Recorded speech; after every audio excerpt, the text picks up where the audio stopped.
Dios el Padre, Dios el Hijo y Dios el Espíritu Santo. Para iniciar nuestra clase de hoy vamos a orar para pedirle la bendición a nuestro Señor y gran Dios. Oremos. Bendito Dios y Padre, gracias les damos en este santo sábado que ya termina por estos momentos de paz, de tranquilidad, donde podemos nuevamente acercarnos a tu palabra para comprender esta hermosa verdad de la deidad bíblica. Gracias, Padre, porque en estas 10 clases que ya hemos tenido, hemos comprendido un maravilloso misterio. Hemos comprendido lo que tú has revelado en la palabra. Gracias por el Espíritu Santo que nos ha guiado hasta ahora y nos ha dado el discernimiento y el acompañamiento que necesitamos. En este 11º tema, te rogamos que te quedes con nosotros, que tu presencia nos acompañe y que podamos en estos minutos gozarnos en el escudriñamiento de tu palabra. Todo esto te lo pedimos en el nombre del Padre, del Hijo y del Espíritu Santo. Amén. Bueno, quiero recomendarles, antes de iniciar esta clase, recomendarles un libro que es de muy fácil adquisición. Es un libro que es muy fácil de adquirir en algunas librerías. Y ese libro se llama La venida del Consolador. La venida del Consolador, del autor Leroy E. Fromm. Leroy E. Fromm. Es un maravilloso libro, es el libro del momento, es un libro que está única y totalmente dedicado a la obra maravillosa del Espíritu Santo en nuestra vida. Es un libro que todo cristiano tiene que leer porque es un fundamento firme contra las herejías y los ataques que el enemigo de Dios está realizando a la religión cristiana.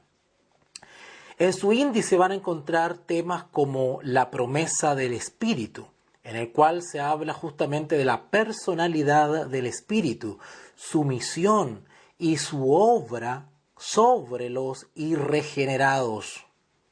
Hay una segunda parte que habla de la venida del Espíritu, y en él ustedes van a encontrar un fundamento bíblico poderoso respecto a la venida del Espíritu, la tremenda transacción del Pentecostés, los predicadores de Cristo transformados. La iglesia remanente es investida de poder. Luego hay una tercera parte que habla de la unción plena del Espíritu. Está todo el fundamento bíblico para que ustedes puedan estudiarlo. Habla de la unción plena del Espíritu, los mandamientos y provisiones divinas, llenos después de renacer, los frutos de la unción plena, el desafío del remanente. Luego hay una cuarta y última parte donde habla de los símbolos del Espíritu, el aliento del Omnipotente, ríos de agua viva, el bautismo con fuego, el aceite esencial.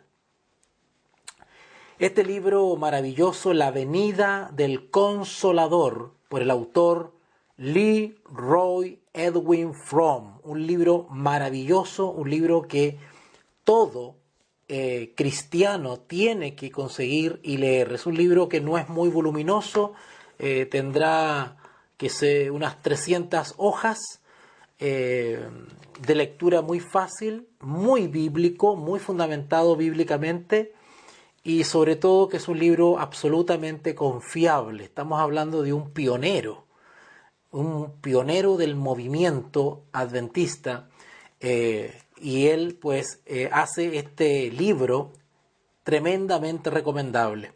Este libro es fundamental para hacer frente a las amenazas heréticas y a el ataque de perversos que pretenden perturbar la fe de la iglesia.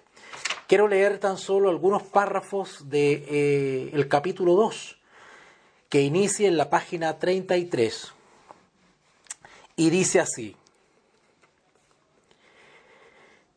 El Espíritu Santo no se había manifestado todavía plenamente, porque Cristo no había sido glorificado todavía.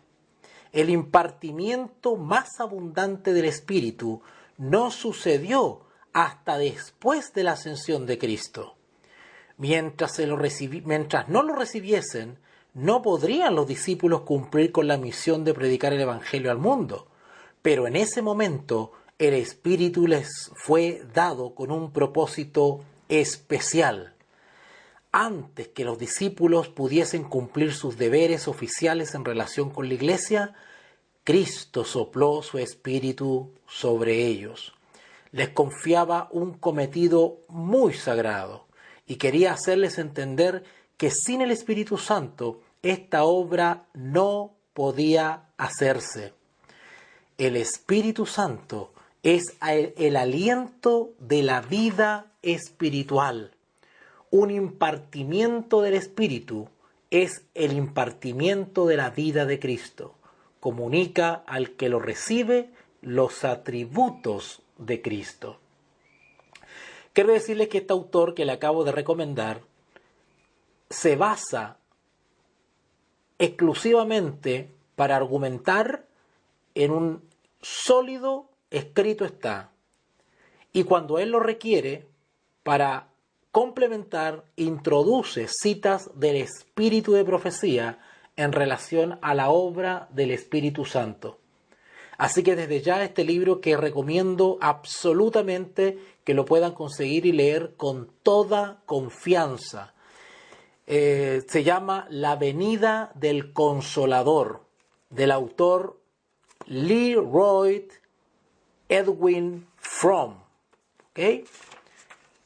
Leroy Edwin Fromm. Es un libro que está siendo muy odiado actualmente, es un libro que está siendo muy desacreditado y atacado, sobre todo en las redes sociales, por la internet, por las corrientes heréticas, por las corrientes anticristianas y por perversos que intentan perturbar la fe establecida del pueblo. Así que desde ya recomiendo absolutamente que puedan conseguir este libro, La venida del Consolador, del autor Leroy E. Fromm. Última cita. Jesús dijo de sí mismo: el Espíritu del Señor está sobre mí, por cuanto me ha ungido para dar buenas nuevas a los pobres. Me ha enviado a sanar a los quebrantados de corazón, a pregonar libertad a los cautivos y dar vista a los ciegos, poner en libertad a los oprimidos, a predicar el año agradable del Señor. No se puede sanar al quebrantado de corazón sin el Consolador, porque Él es el que acompaña para socorrer. Los discípulos debían perderlo a Él, el primer Consolador, o sea Jesús, de modo que les pudiese enviar otro. Mientras Cristo viva, esa promesa perdurará. La expresión consolador es una traducción inadecuada de la voz griega parácletos. El nombre particular que designaría el nuevo ministerio que estaba por iniciar el Espíritu, Paráclito, se traduce mejor por abogado, nos asegura la mayoría de los comentaristas. También significa representante, intercesor, suplicante, consolador. Verdaderamente es un término intraducible. Es la misma palabra que se emplea para caracterizar la obra de Cristo ante el Padre. Por ejemplo, allá en 1 de Juan, capítulo 2, versículo 1. Hijitos míos, estas cosas os escribo para que no pequéis. Y si alguno hubiese pecado, abogado tenemos para con el Padre, a Jesucristo el justo. En Grecia y Roma, durante los tiempos del Nuevo Testamento, el abogado ayuda al cliente en dos formas diferentes. A veces lo representa ante el tribunal abogando por su causa. En otras ocasiones le preparaba solamente su discurso para que el cliente hablara por sí mismo. Así también Cristo es nuestro abogado delante del Padre. Y el Espíritu Santo es el abogado de Cristo ante nosotros. Así como Cristo intercede por nosotros, también el Espíritu intercede por Cristo en nuestro corazón. ¿Seremos nosotros que rendimos pleitesía a los representantes de los gobiernos terrenales culpables de negligencia y falta de respeto ante este abogado del Rey Celestial? ¿El representante de Cristo ante la Iglesia y el mundo? Este libro es muy interesante, así que poco a poco le iré compartiendo citas que están en este maravilloso libro de el autor Leroy E. Fromm. Así que absolutamente recomendado este libro para que ustedes lo puedan conseguir. No es difícil conseguirlo, incluso por internet pueden descargarlo en PDF, así que se los recomiendo. Vamos a iniciar esta clase bíblica con una nueva temática. Y lo vamos a hacer esta vez refiriéndonos a la tercera persona de la Trinidad bíblica. La tercera persona que conforma la eterna deidad. La tercera persona que conforma a este Dios único, a este Dios uno, a este único Dios verdadero. Hay muchos que tienen la impresión de que el Espíritu Santo no es una persona. El título Hijo, utilizado para referirse al Señor Jesucristo, inmediatamente sugiere personalidad. Pero no ocurre así con los términos Espíritu Santo y Espíritu de Dios. El Hijo de Dios vino a nosotros como hombre, pero el Espíritu Santo nunca ha aparecido de una forma personal tan evidente. Es demasiado fácil pensar en Él, como si se tratara de una mera fuerza o influencia que procede de Dios. Y hay pasajes en las Escrituras que parecen apoyar esta impresión. Por ejemplo, si ustedes van a Ezequiel 37, ¿verdad? Recuerden esa profecía de los huesos, ¿verdad? Del 1 al 14, Ezequiel 37 del 1 al 14, ustedes se van a dar cuenta que da la impresión al leer ese texto que justamente hablara del Espíritu como si fuese una fuerza impersonal, una influencia, ¿verdad? Pero eso no es así.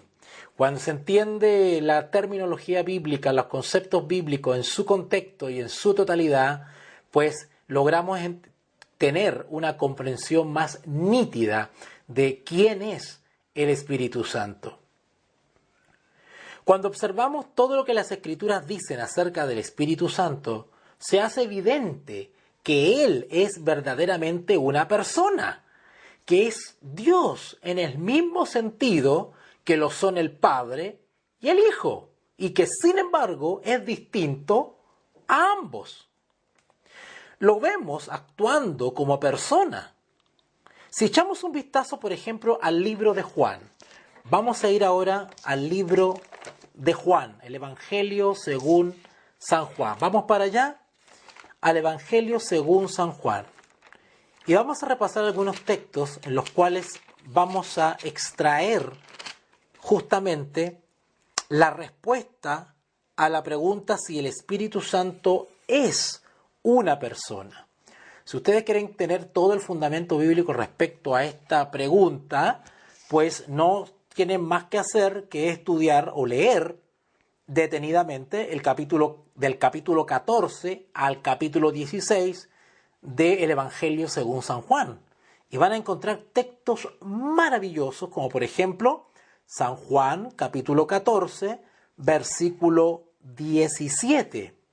San Juan capítulo 14, versículo 17 dice: el Espíritu de verdad, al cual el mundo no puede recibir porque no le ve, ni le conoce, pero vosotros le conocéis porque mora con vosotros y estará en vosotros. Bueno, Al referirse que el Espíritu morará con nosotros y en nosotros, automáticamente debemos entender que está hablando de una persona. Es una persona la que mora en algún lugar, no una cosa. Si vamos más adelantito, estamos en San Juan capítulo 14, ahora en el versículo 26 dice así: mas el Consolador, el Espíritu Santo, a quien el Padre enviará en mi nombre, Él os enseñará todas las cosas y os recordará todo lo que yo os he dicho. Bueno, una cosa impersonal, es decir, que carece de personalidad, no puede enseñar y no puede recordar. Esos son atributos de una persona. Una persona enseña y recuerda algo a alguien, es decir, a otra persona. Cuando se enseña algo o se recuerda algo, evidentemente se lo hace a otra persona. No se puede enseñar o recordar algo a una cosa, porque una cosa inanimada, que no tiene vida, que es inerte, por ejemplo, un vaso, una silla, pues esa persona no escucha, no tiene vida, no habla, no tiene inteligencia, no odia, no ama. Es evidente que esta persona, llamada en la Escritura Espíritu Santo o Consolador, pues es una persona, porque enseña, recuerda, y esas son características aplicables e inherentes a una persona. Las corrientes heréticas y anticristianas o antievangelio o antideidad que están minando la fe del cristianismo aluden a la ausencia de cuerpo, de corporalidad del Espíritu Santo para atacarlo y decirle que no es persona. Pero no necesariamente para ser persona tú tienes que tener un cuerpo físico, material, corporal. Porque aquí se está hablando, la Biblia lo que describe es una personalidad. Es una personalidad. Hay un espíritu que si bien es incorpóreo, pero es persona, porque la Escritura lo define, lo describe y que actúa y opera como una persona. ¿Ok? Ok. Si ustedes van, por ejemplo, ahí mismo, más adelantito, en San Juan capítulo 15, San Juan capítulo 15, versículo 26. San Juan capítulo 15, versículo 26, dice así: pero cuando venga el Consolador, a quien yo os enviaré del Padre, el Espíritu de verdad, el cual procede del Padre, Él dará testimonio acerca de mí. ¿Notaron? Él dará testimonio acerca de mí. Él dará testimonio. ¿Ok?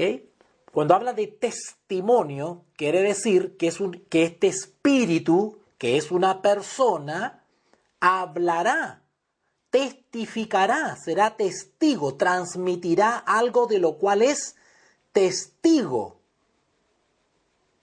Testimonio. Esta persona, llamada Espíritu Santo y Consolador, también tendrá la labor de convencer.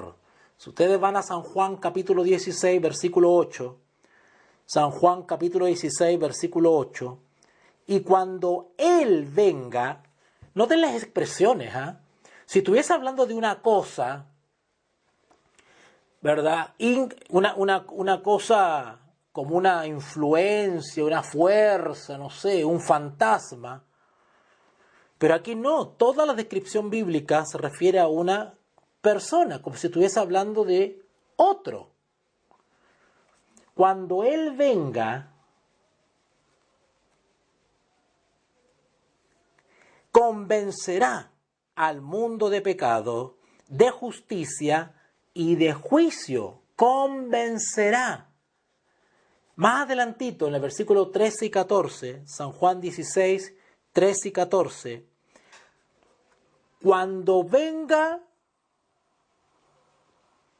el Espíritu de verdad, Él os guiará a toda la verdad, porque no hablará de su propia cuenta. Noten, hablará, las cosas inanimadas no hablan. Este habla, el Espíritu habla, mora, enseña, recuerda, testifica, convence. Y ahora estamos leyendo este versículo 13 y 14 y dice, pero cuando venga el Espíritu de verdad, Él os guiará a toda la verdad, porque no hablará de su propia cuenta, sino que hablará todo lo que oyere y os hará saber las cosas que habrán de venir. Noten, primero dice, cuando Él venga, Él guiará, hablará, oyere, hará saber. Todo eso son características que la Biblia nos da de una persona, ¿vale? De una persona. Y noten que estamos describiendo a una persona distinta al Padre y distinta al Hijo. Aquí no estamos describiendo al Hijo, aunque el Espíritu Santo tiene las mismas características de personalidad que el Hijo. Y el Hijo tiene las mismas características de personalidad del Padre, porque son uno. Pero lo que estamos describiendo ahora es la operación o el ministerio del Espíritu Santo, distinto al Hijo y distinto al Padre. Cuando digo distinto me estoy refiriendo a que es otro, pero son iguales en sustancia, de un mismo ser. Hay una unidad en estas tres personas de la deidad. Pero también la Biblia tiene los autores inspirados de la palabra de Dios, inspirados por el Espíritu Santo, han tenido se les ha dado la habilidad para describir bíblicamente tanto la unidad como la pluralidad de Dios. Se describe al Dios único, como también a las tres personas que forman parte de la deidad. Esa es una habilidad de descripción que solamente Dios puede otorgarla a sus autores inspirados. Un mero poder o influencia no puede hacer todas estas cosas. Es como las posiciones de las antiguas herejías arrianas o las posiciones que defienden hoy día los testigos de Jehová, que hablan de una fuerza, de una influencia, ¿no es cierto? Y despojan al espíritu de estas características. Y ellos reducen a la deidad a dos personas. Y ellos creen que cuando leen estas descripciones se está hablando de Jesús como persona, sin entender bíblicamente que estas descripciones que estamos leyendo corresponden a otro aparte de Jesús, distinto a Jesús, un tercero. Pero, vuelvo a repetir, algunos están desconociendo la existencia de un tercero, una tercera persona, al simplemente considerar estas descripciones del Espíritu Santo o Consolador a Jesús, que aquí se está describiendo a Jesús. En otros lugares del Nuevo Testamento leemos que el Espíritu Santo enseña. Vamos a Lucas capítulo 12. Lucas capítulo 12. Lucas capítulo 12, versículo 21. Lucas 12, 21. Vamos para allá. 12, 21. Dice así. Así es el que hace para sí tesoro y es rico. Lucas capítulo 21, yo estaba en el 12, perdón hermanos. Lucas capítulo 21, déjeme que se me perdió el texto. Lucas capítulo 12, 21, sí, 12, 21 era justamente, 12, 21.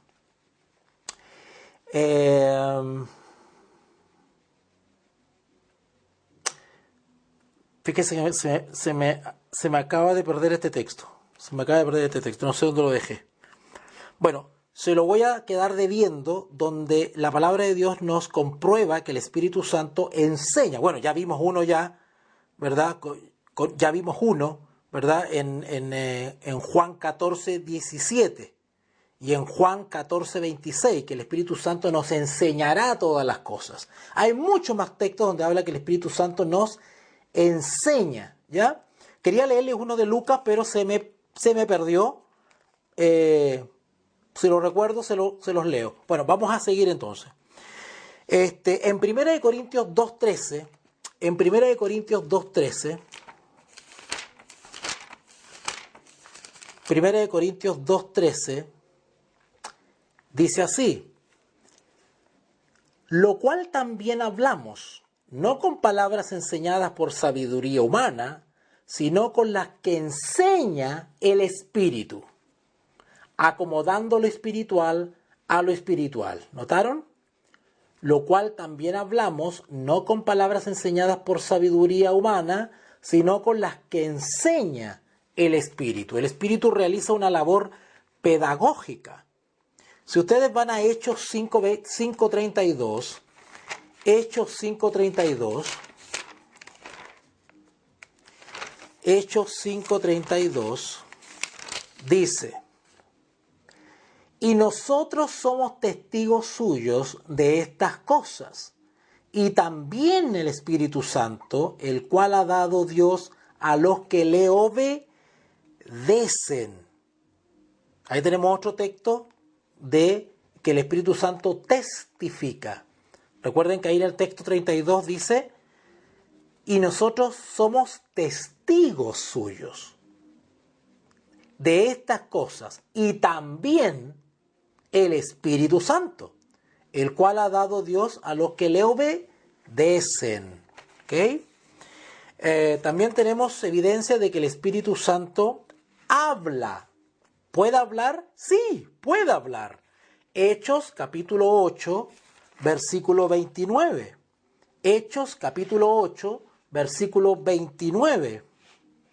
Dice, y el Espíritu dijo a Felipe, acércate y júntate a ese carro. ¿Ah? El Espíritu habla. En Hechos 28, 25, Hechos capítulo 28, versículo 25, dice, y como no estuviesen de acuerdo entre sí, al retirarse, les dijo Pablo esta palabra, bien habló el Espíritu Santo por medio del profeta Isaías a nuestros padres diciendo, noten que el apóstol Pablo dice, bien habló el Espíritu Santo. Si ustedes van a Hebreos ahora, Hebreos capítulo 13, perdón, Hebreos capítulo 3, Hebreos capítulo 3, versículo 7, Hebreos 3, 7, por lo cual, como dice el Espíritu Santo, ¿notaron? Como dice el Espíritu Santo, si oyereis hoy su voz. ¿Ok? Bueno, ustedes conocen el texto que sigue, ¿verdad? No endurezcáis vuestros corazones. Pero dice ahí, dice el Espíritu Santo. Dice el Espíritu Santo. Son textos que están de alguna manera, hay que buscarlo en toda la Escritura y ustedes terminan entendiendo por la palabra de Dios que el Espíritu es una persona, que actúa como una persona. ¿Ok? En Hechos 13.2, si ustedes van a Hechos 13.2, vamos a retroceder un poquitito. Hechos 13.2 dice,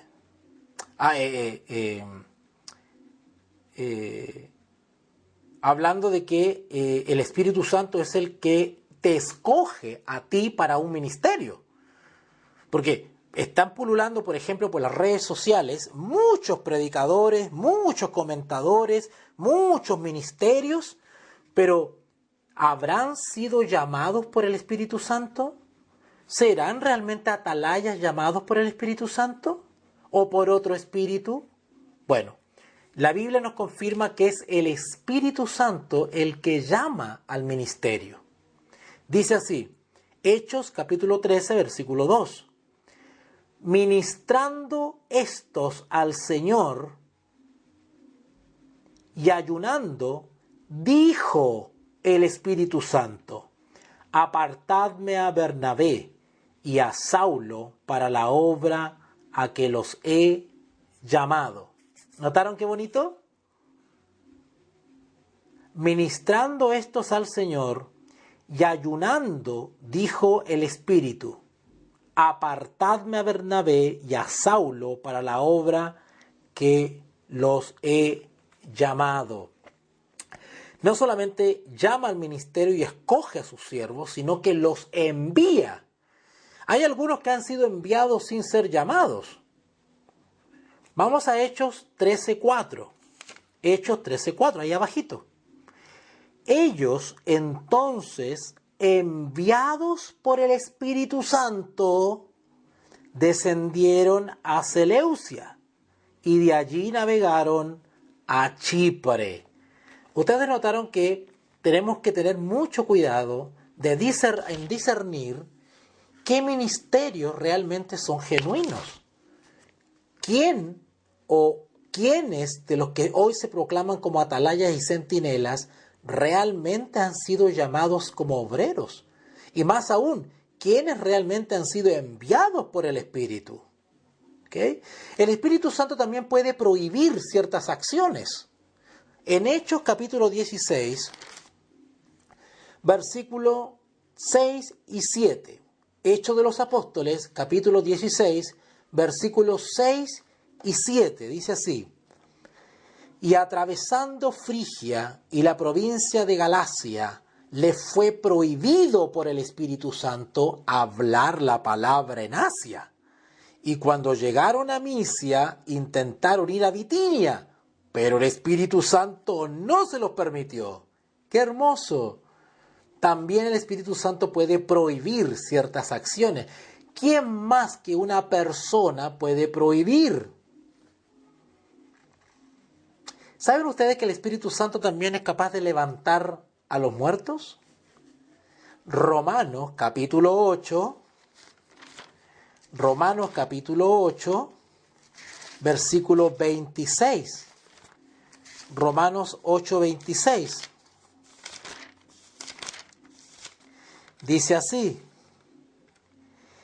y de igual manera el Espíritu nos ayuda en nuestra debilidad, pues que hemos de pedir como conviene, no lo sabemos, pero el Espíritu mismo intercede por nosotros con gemidos indecibles.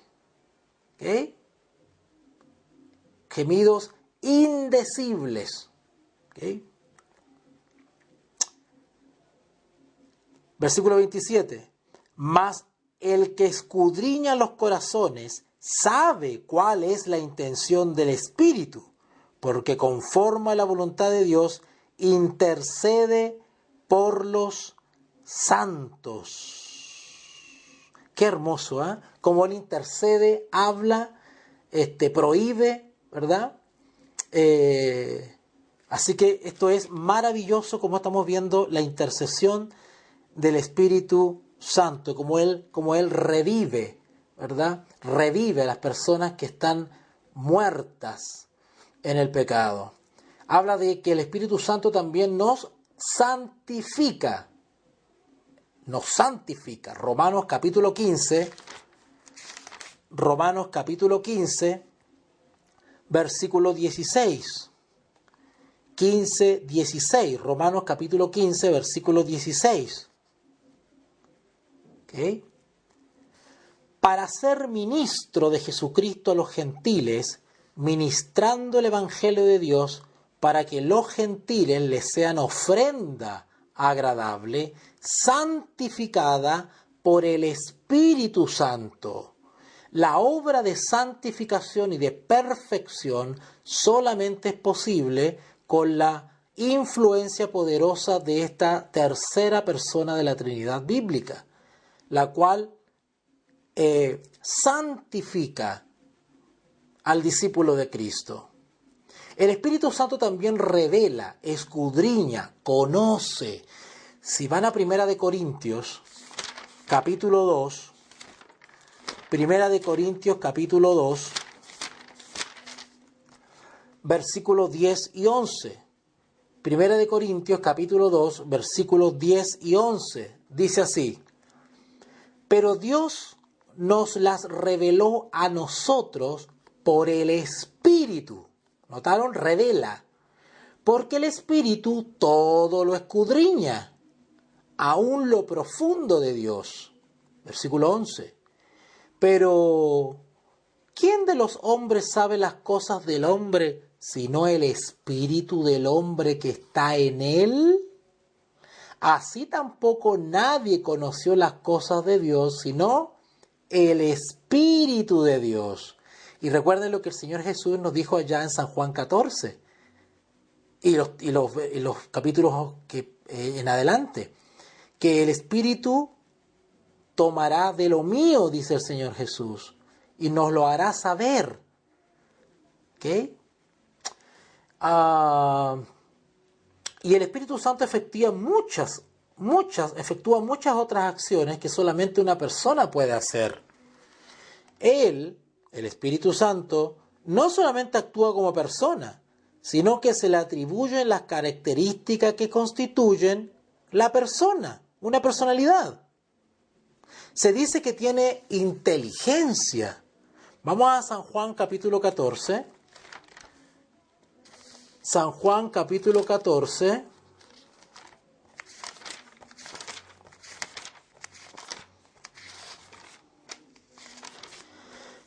Versículo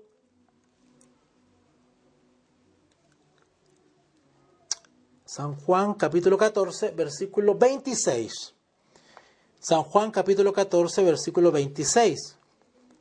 Dice: mas el Consolador, el Espíritu Santo, a quien el Padre enviará en mi nombre, Él os enseñará todas las cosas y os recordará todo lo que yo os he dicho. Más adelantito en el capítulo 15, versículo 26, 15-26, dice: pero cuando venga el Consolador, a quien yo os enviaré del Padre, el Espíritu de verdad, el cual procede del Padre, Él dará testimonio acerca de mí. El Espíritu Santo también tiene voluntad propia. Noten, Primera de Corintios 12, 11. Primera de Corintios 12, 11.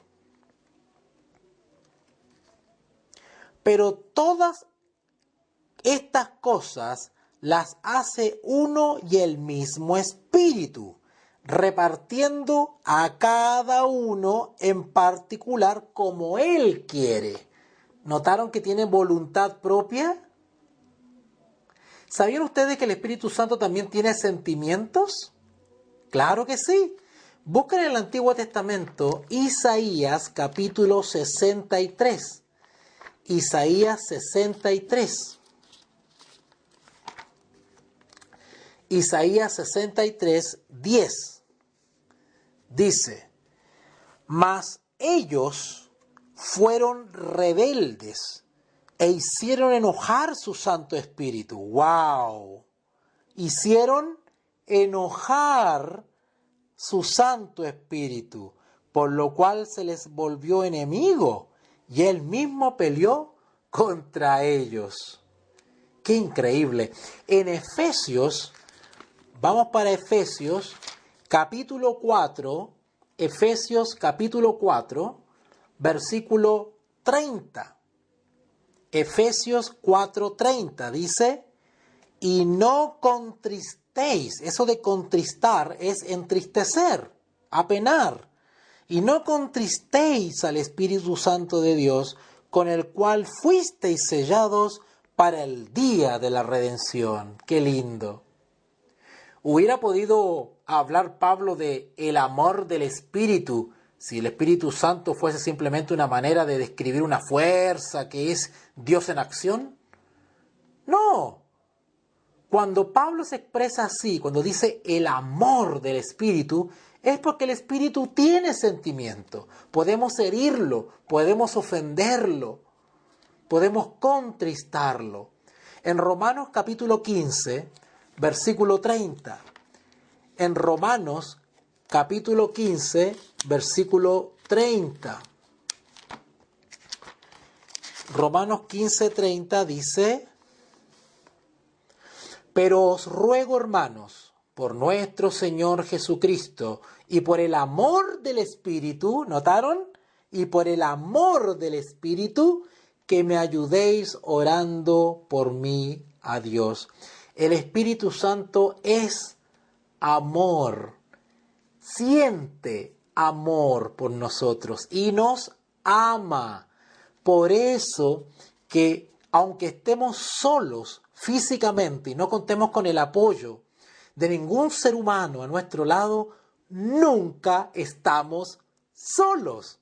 Porque nuestro Señor Jesús prometió que no nos dejaría solos, huérfanos, sino que enviaría otro consolador, y dice él que estaría con nosotros todos los días. Y ha enviado nada más y nada menos que a una persona que nos ama, que nos levanta de nuestras aflicciones, de la muerte espiritual, que nos llama al ministerio, que nos envía, que nos cuida tanto, que nos prohíbe ciertas acciones, dónde ir, dónde no ir, nos advierte, nos habla, nos santifica, nos revela, escudriña, conoce, tiene voluntad, tiene inteligencia, tiene sentimientos, tiene amor. ¿Cómo entonces hay algunos necios que niegan la personalidad del Espíritu y dicen que no existe una persona que se llama Espíritu Santo? No, dicen que es Jesús mismo, eliminando a la tercera persona de la deidad bíblica. Ese es un atentado blasfemo contra nuestro gran Dios de amor y de misericordia. ¡Qué ceguedad! ¡Qué necedad! ¿Podría decirse que Dios conoce la intención del Espíritu si Él no fuera otra persona dentro de la divinidad? Vamos a Romanos capítulo 8. Vamos a Romanos capítulo 8. En el versículo 27. Romanos 8:27. Mas el que escudriña los corazones sabe cuál es la intención del Espíritu, porque conforme a la voluntad de Dios intercede por los santos. ¡Qué hermoso! ¡Qué lindo!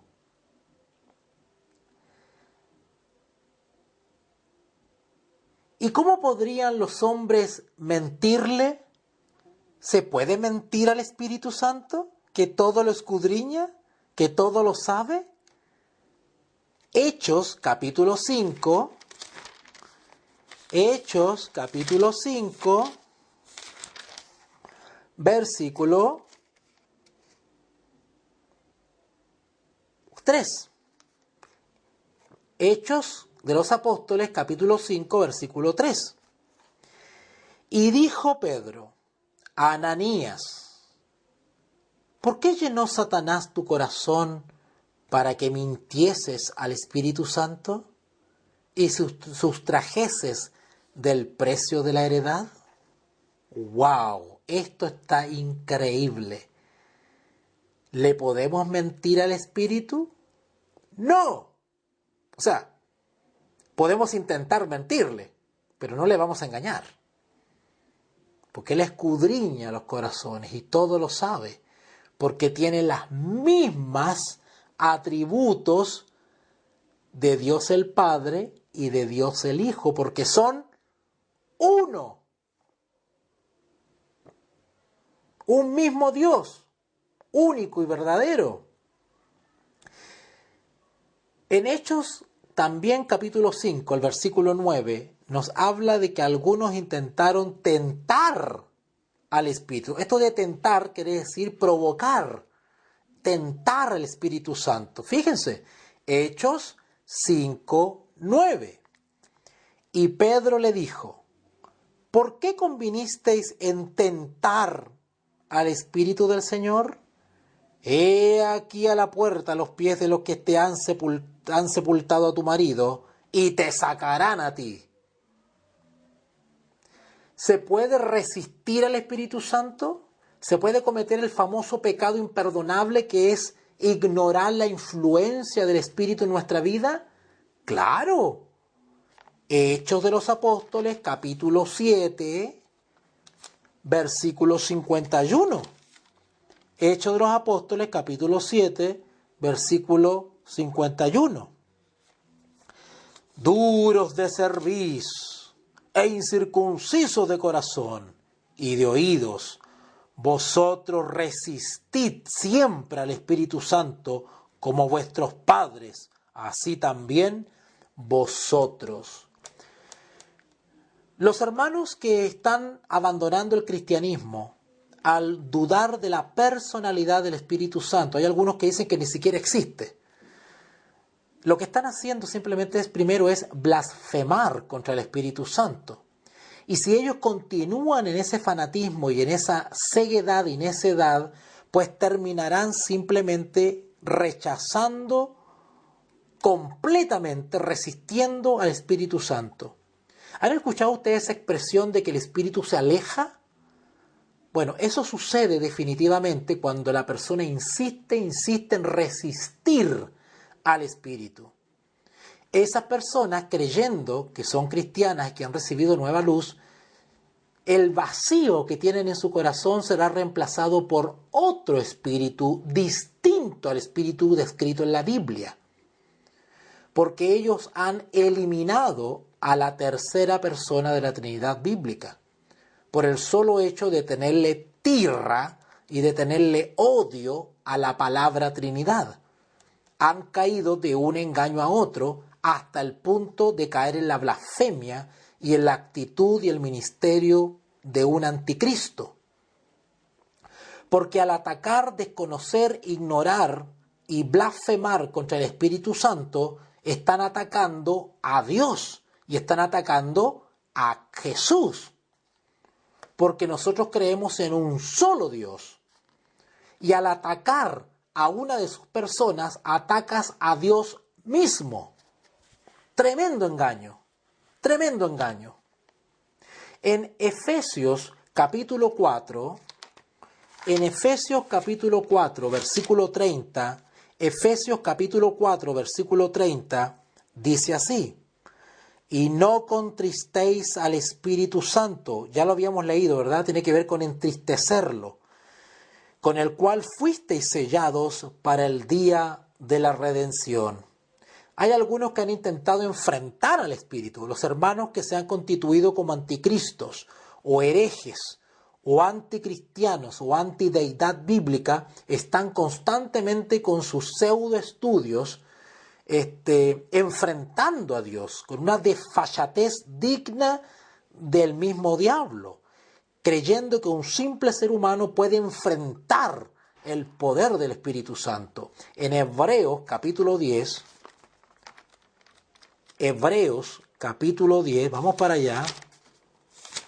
Hebreos capítulo 10, versículo 29. Hebreos capítulo 10, versículo 29. Cuanto mayor castigo pensáis que merecerá el que pisotea al Hijo de Dios y tuviese por inmunda la sangre del pacto, el cual fue santificado, e hiciere afrenta al Espíritu de gracia. Ciertamente quienes están en esta posición herética, anticristiana, de ofender, blasfemar, enfrentar, contristar y resistir la persona del Espíritu Santo, se están poniendo en una posición peligrosísima, porque no serán considerados para los grandes aguaceros de la lluvia tardía que preparará al pueblo de Dios para las escenas finales. Ciertamente el engaño de Satanás respecto a este punto está ganando terreno. Y es por eso que debemos de escudriñar este tema bíblicamente y a tener una correcta comprensión e interpretación de las expresiones bíblicas en su contexto.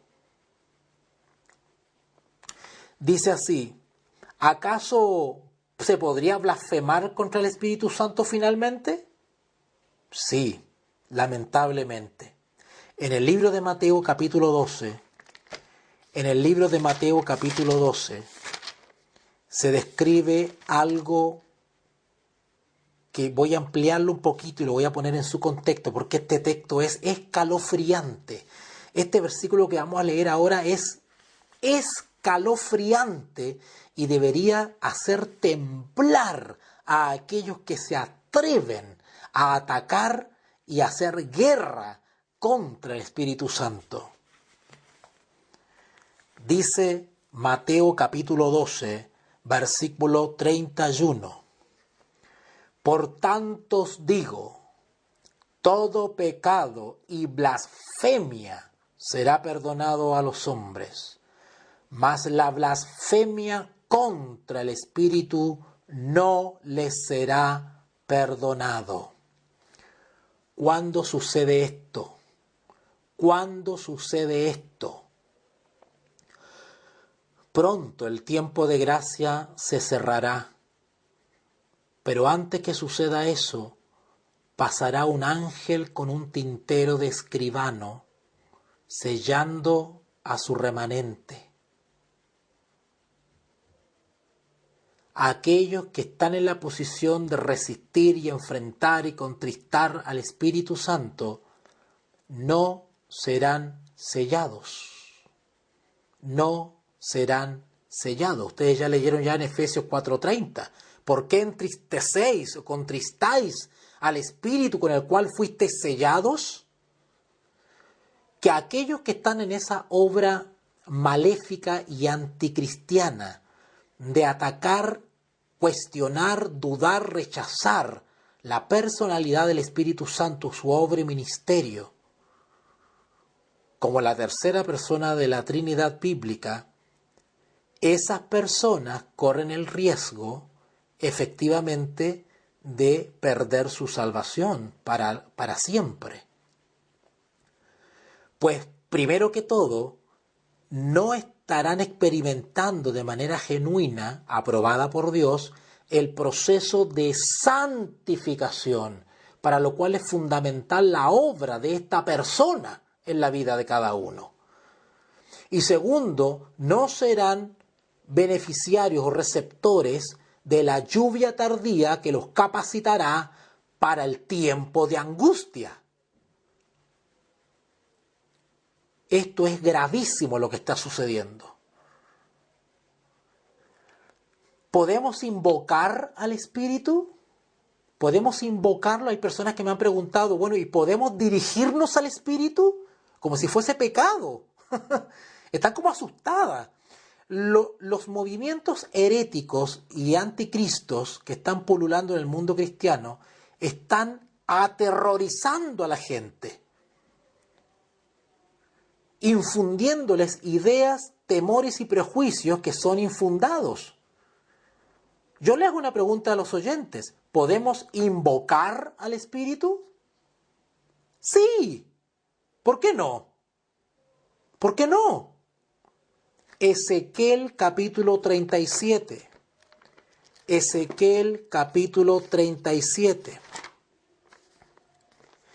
Hermanos, no vamos a tener una comprensión clara respecto a este tema si no estamos escudriñando, comparando y meditando los textos bíblicos. Un estudio superficial no basta para entrar en estos terrenos. Ezequiel capítulo 37, versículo 9. Ezequiel capítulo 37, versículo 9. Y me dijo, profetiza al Espíritu. Profetiza, hijo de hombre, y di al Espíritu. Así ha dicho Jehová el Señor.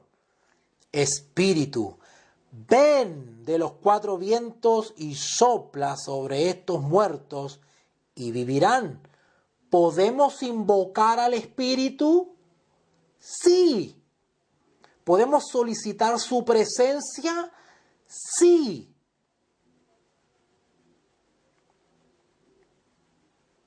Y claro que podemos hacerlo porque es una persona. Hermanos, bíblicamente hemos visto que el Espíritu Santo es una persona distinta a la otra persona que se llama Jesucristo y distinta a la otra persona que es Dios Padre. Es una persona con personalidad propia, voluntad propia, que actúa y trabaja en nuestro beneficio. Pero algunos quieren eliminar al Espíritu Santo como persona y atribuirle su ministerio y su operación a Jesucristo. Como que Jesucristo realiza dos ministerios. Como que en Jesús hay dos personas. La persona de Jesucristo y la persona del Espíritu Santo. Dos en uno. Eso es una herejía. Eso es una blasfemia. Cuando la Biblia nos enseña claramente de una tercera persona que actúa aquí en la tierra en beneficio nuestro y que fue prometido y fue dado. ¿Quién podría hacer estas cosas? ¿Acaso un poder impersonal? Cuando digo impersonal, estoy diciendo algo sin persona. Es decir, una simple fuerza, una influencia, una cosa así media esotérica. No. Nosotros creemos en una persona que habla, que tiene voluntad, que tiene inteligencia, que tiene sentimiento, que tiene amor, que llama al ministerio, que nos envía a trabajar, que nos escoge como obrero, que nos prohíbe, nos advierte, nos habla, que nos santifica, que revela, que escudriña, que conoce, que no podemos tentarle, que no podemos resistirle, que no podemos entristecerlo, que no podemos enfrentarlo, que no podemos engañarlo, que tiene intenciones, que corremos riesgo de blasfemar contra él, que podemos ofenderlo, entristecerlo, apenarlo. Esa es una persona. Podrían haber dicho los apóstoles, ha parecido bien al Espíritu Santo y a nosotros.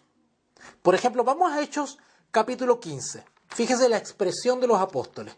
Hechos capítulo 15. Hechos capítulo 15, versículo 28. Creo que ya lo habíamos leído. Vamos a leerlo otra vez. Hechos capítulo 15, versículo 28. Porque ha parecido bien al Espíritu Santo y a nosotros, dicen los apóstoles, no imponernos ninguna carga más que estas cosas necesarias. Si el Espíritu Santo fuese una mera fuerza o influencia, los apóstoles no se hubiesen expresado como si fuese otro, un compañero que también está de acuerdo con ciertas cosas, ¿verdad? Fíjense el texto, Hechos 15, 28. Porque esto está en el contexto del concilio de Jerusalén. ¿Se acuerdan que se juntaron los apóstoles para deliberar qué cosa o qué iban a imponer o dejar hacer a los gentiles? ¿Se acuerdan de eso? Bueno, ¿Saben quién guió esa asamblea, esa reunión, esa iglesia para decidir ciertas cosas para beneficio de la obra de Dios? ¿Saben ustedes quién también fue consejero en esa reunión? La persona del Espíritu Santo. Y fíjese la expresión, Hechos 15:28. Porque ha parecido bien al Espíritu Santo. Hermano, está hablando como si fuese otra persona que estaba presente ahí. Es como que le pidieron la opinión al Espíritu y el Espíritu opinó. Porque ha parecido bien al Espíritu Santo, ya nosotros, o sea, otros aparte, no imponeros ninguna carga más que estas cosas necesarias. ¿Se dan cuenta que los mismos apóstoles se refieren al Espíritu como si fuese otra persona? Si ustedes van a Mateo capítulo 28, que es un versículo hermoso, hermanos, que han atacado de una manera cruel, blasfema, y que usan como argumento para atacar la persona del Espíritu Santo. Bueno, lo usan inútilmente porque solamente los ingenuos han caído en eso. Mateo capítulo 28, versículo 19. Mateo capítulo 28, versículo 19. Por tanto, id y haced discípulos. Son palabras de Jesús. A todas las naciones, bautizándolos en el nombre del Padre y del Hijo y del Espíritu Santo. ¿Ok? En el nombre del Padre y del Hijo y del Espíritu Santo. Si los dos primeros, o sea, el Padre y el Hijo, fuesen personas, o sea, el tercero no. O sea, el tercero no es persona entonces. ¿Cómo es eso? ¿Cómo es eso? O sea, de la Trinidad bíblica solamente dos son personas y el tercero no. ¿Estaría correcto eso? No. Los tres que están descritos acá son una persona. Y sin embargo constituyen a un solo Dios. Cuidado con el vocabulario. Aquí no estamos hablando de tres dioses, como nos calumnian los hermanos herejes o anticristianos. Acá no está hablando de tres dioses. La Biblia no habla que el cristianismo cree en tres dioses. En ninguna parte lo dice. Nosotros creemos en tres personas, no en tres dioses. El cristianismo cree en un solo Dios verdadero. Oh Israel, Jehová, tu Dios, uno es. Un Dios, un espíritu, un bautismo, un solo Dios verdadero. Los cristianos no somos politeístas, ni tampoco somos triteístas. Nosotros somos monoteístas, creemos en un solo Dios verdadero. Pero también la Escritura describe a tres personas que integran a la unidad de la deidad. Cuidado con el vocabulario. Nosotros no creemos en tres dioses. Esa es una calumnia. Nosotros creemos en tres personas claramente descritas en la palabra de Dios. Y cuando digo tres personas, no es lo mismo que decir tres dioses. Esa es una calumnia que levantan los herejes o anticristianos para confundir al cristiano poco experimentado en la palabra de Dios. ¿Ok? Si van a Lucas 4, Lucas capítulo 4, versículo 14, Lucas capítulo 4, versículo 14, dice así: y Jesús volvió en el poder del Espíritu a Galilea y se difundió su fama por toda la tierra de alrededor. Y Jesús volvió en el poder del Espíritu. Podría haber dicho que Jesús volvió en el poder del Espíritu, ¿o no? Podría haber dicho que Jesús volvió en el poder del Espíritu. ¿Podría haber dicho así? ¿Volvió en el poder del Espíritu? ¿Sin la palabra Espíritu? ¿Qué pasa si le quitamos a ese texto la palabra Espíritu?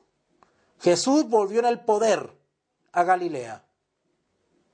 No, Jesús volvió en el poder del Espíritu porque el Espíritu estaba en él.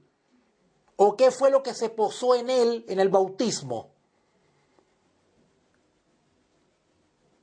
Así como el Espíritu mora en nosotros y estará con nosotros, de igual manera el Espíritu estaba en Jesús. Jesús volvió en el poder del Espíritu. ¿Notaron? Es el Espíritu que lo dotaba de poder. Y es la misma experiencia que tenemos que pasar nosotros. ¿Recuerdan Hechos capítulo 1 cuando dice, y recibiréis poder? ¿Pero cuándo? ¿Cuándo? ¿Cuándo? ¿Jesús vino como Dios o vino como hombre? Tomó nuestra naturaleza y no estimó el ser Dios como cosa que aferrarse, sino que estando en la condición de hombre se humilló y se humilló hasta la muerte. ¿Pero en qué poder hizo todo lo que hizo? En el poder del Espíritu Santo que vivía en él y moraba en él. Por eso que el texto dice acá, y Jesús volvió en el poder del Espíritu. ¿Con qué poder hicieron todo lo que hicieron los apóstoles? ¿Con su propio poder? ¿De humano? No. Recibieron poder de lo alto. Jesús también recibió poder de lo alto para darnos ejemplo de cómo poder vivir con poder en esta tierra. Y de igual manera nosotros podemos vivir la vida de Jesús con ese poder que Él ha prometido. Y recibiréis poder cuando haya venido sobre vosotros el Espíritu Santo. Y estando en el aposento, cayeron sobre ellos como lenguas de fuego. Ese es el poder de la tercera persona de la Trinidad que necesitamos para el fuerte pregón. Por eso que los herejes o perturbados espirituales o perversos espirituales o anticristos que están atacando la personalidad del Espíritu Santo no experimentarán ese maravilloso milagro y será otro espíritu el que tomará posesión de ellos. Y viven engañados, confundidos y al mismo tiempo se transforman en un motor confundidor de otras personas. Esto es tremendo lo que estamos viendo. La enseñanza de este versículo 14, porque este versículo es tremendo, hermano. Lucas 4:14, es tremendo este versículo. La enseñanza de este versículo es tremendo porque precisamente que el Espíritu y su poder son dos cosas diferentes. Él tiene poder, pero no es un poder. ¿Notaron? Jesús tiene poder, pero no es un poder. Es una persona. Todos sabemos que Jesús tiene poder, pero es una persona. Es una persona. Y también se posó sobre él el Espíritu para darle poder. ¿Ok? Ok. Si vamos a Hechos, capítulo 10. Hechos, capítulo 10. Ay, hermano. Hechos, capítulo 10, versículo 38. Hechos capítulo 10, versículo 38. Dice así: como Dios ungió con el Espíritu Santo y con, ¿qué dice? Y con poder a Jesús de Nazaret. Y como éste anduvo haciendo bienes y sanando a todos los oprimidos por el diablo, porque Dios estaba con él. Gloria a Dios. Dios estaba con él. La presencia de Dios. ¿Ustedes han escuchado esas expresiones cuando dicen la presencia de Dios? ¿O el refrigerio de Dios? Está hablando del Espíritu. La presencia del Espíritu que da poder. Leo otra vez el versículo, Hechos de los Apóstoles, capítulo 10, versículo 38. Como Dios ungió con el Espíritu Santo. Nota, hermanos, nosotros también estamos esperando que Dios nos unja, ¿verdad? ¿Sí o no? ¿Estamos esperando que Dios nos unja? Bueno, ¿nos va a ungir con nosotros mismos? ¿Nos va a ungir con algo que tenemos nosotros mismos? ¿O nos va a ungir con otro? ¿Nos va a ungir con otra cosa distinta a nosotros? ¿O nos va a ungir con algo que ya tenemos nosotros? ¿Con qué nos va a ungir? ¿Nos va a ungir con algo exterior o con algo interior? Dios nos tiene que ungir con algo exterior, con su poder, con el Espíritu Santo. De igual manera, el Hijo de Dios unigénito también fue ungido, no con el mismo, sino que con otro. El Espíritu que proviene del Padre fue posado sobre el Hijo, otro. Como Dios ungió con el Espíritu Santo y con poder a Jesús de Nazaret. ¿Notaron? Espíritu Santo y poder a Jesús de Nazaret. Y como éste anduvo haciendo bienes y sanando a todos los oprimidos por el diablo, porque Dios estaba con él. En Romanos capítulo 15, dice así,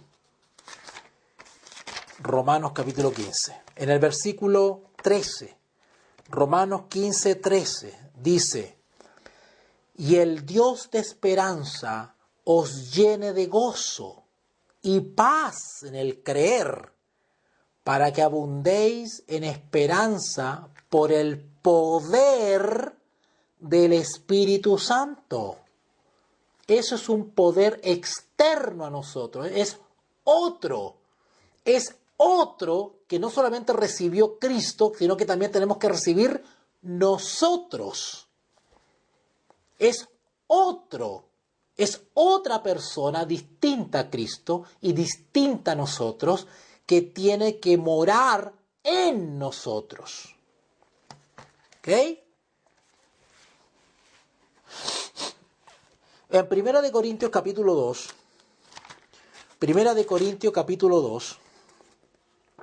versículo 4.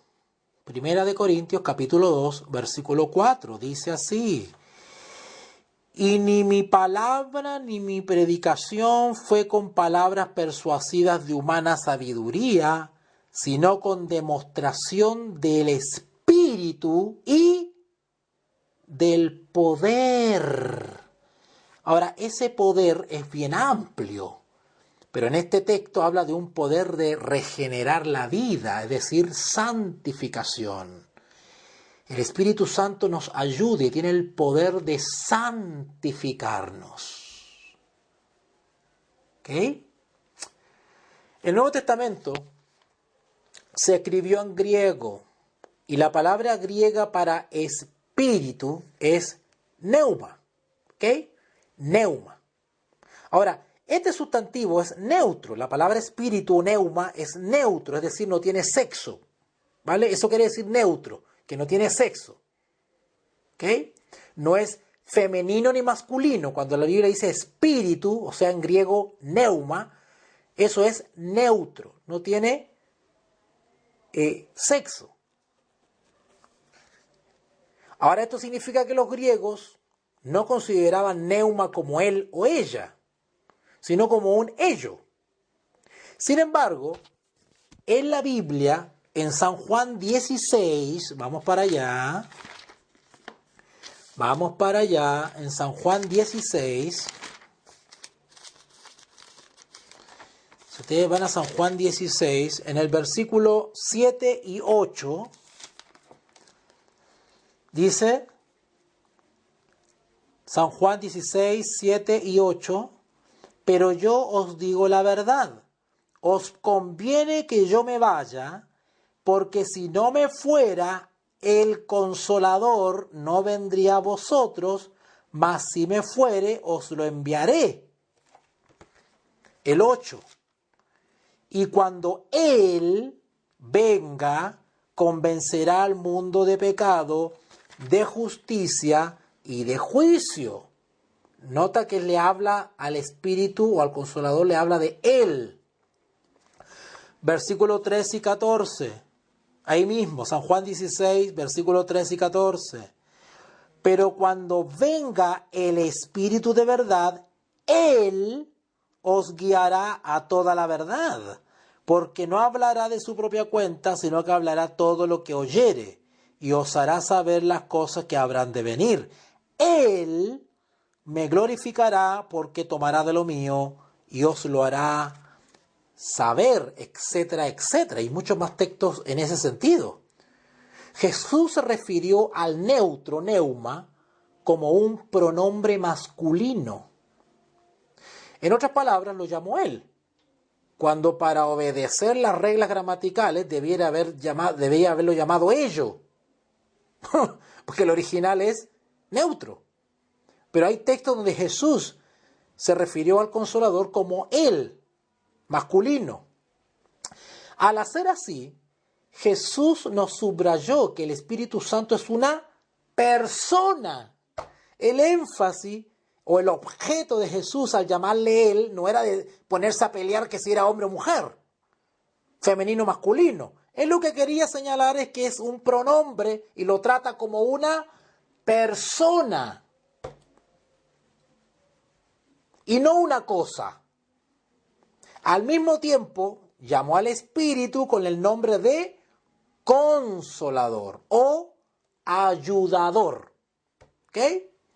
Bueno, no vamos a ver textos, pero yo le puedo dictar aquí rapidito. Total, queda grabado esto, todos lo pueden retroceder y ver. En San Juan capítulo 14, versículos 16 y 26. San Juan capítulo 15, versículo 26. San Juan capítulo 16, versículo 7. ¿Ok? Ok. Jesús prometió que después de su propia partida, este Consolador sería para sus discípulos lo que Él mismo era en aquellos momentos. Claro, porque la persona de Jesús se iba. Y los discípulos iban a quedar sin la presencia real de su maestro. Pero Jesús asumió esa realidad. Y dijo, está bien, como yo no voy a estar porque voy al Padre, pero voy a enviar ¿a quién? A otro. No a mí mismo, no que yo subo y voy a bajar de nuevo. No. Yo me voy y voy a enviar a otro. ¿Ok? Está claro que el Espíritu Santo es una persona, al igual que Jesús mismo. Está claro también que Jesús y el Espíritu Santo son distintos el uno del otro. Queridos hermanos, hemos terminado. Me he tomado un poquito más de tiempo de lo habitual y yo creo que vamos a seguir en esta línea porque este tema de aquí en adelante va a estar bien detallado, un poquito más profundo y voy a dar más énfasis. Voy a dar más énfasis al estudio del Espíritu Santo porque es el que está siendo más atacado. De las tres personas de la Trinidad bíblica, el Espíritu Santo es el que está siendo más atacado. ¿Ustedes se han preguntado por qué es el que está siendo más atacado? Porque todos los herejes o anticristianos o antideidad, hermanos que se han apartado del cristianismo para irse al paganismo, al triteísmo, o al judaísmo, bueno, todos los hermanos que están extraviados, por lo general atacan la deidad completa, pero ponen su énfasis en el ataque a la tercera persona de la deidad. ¿Por qué creen ustedes eso? Que el diablo está poniendo énfasis en este preciso tiempo del fin en el Espíritu Santo, porque el remanente necesita la experiencia del Espíritu Santo en nuestra vida para poder pasar por lo que viene. El diablo lo que quiere es arruinarnos la preparación, y la preparación consiste efectivamente en tener el terreno preparado para los aguaceros de la lluvia tardía. ¿Y en qué consiste en la preparación?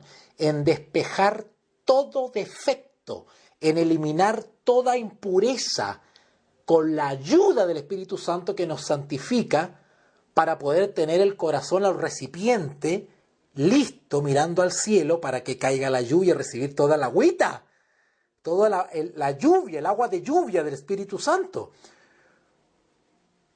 Esto es increíble. Y ser, por supuesto, candidatos para ser sellados por el ángel de Ezequiel 9. Esto es tremendo lo que está pasando. Es hora de que comencemos a discernir cómo el diablo está usando elementos humanos fanatizados, engañados para para privarnos de la bendición de la obra del Espíritu Santo. Hermanos, vamos a ir estudiando este tema poco a poco.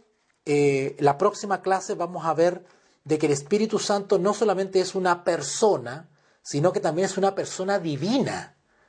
Vamos a analizar eso bíblicamente. Vamos a comprobar por la Biblia que el Espíritu Santo es una persona divina, que también es Dios. Esto es hermoso. Es importante que lo tengamos muy clarito para presentar defensa contra los hermanos herejes. Les digo hermanos porque tengo la esperanza que puedan arrepentirse, pero es muy difícil porque ellos caen en un fanatismo, producto de que no están guiados por el Espíritu Santo porque no creen en Él. O por lo menos creen en otro espíritu, no en el espíritu que está descrito en la Biblia, creen en otro espíritu. ¿Ok? Queridos hermanos, vamos a orar para despedir ya esta clase bíblica, este estudio bíblico. Recuerden conseguir el libro La venida del Consolador de Leroy Edwin Fromm.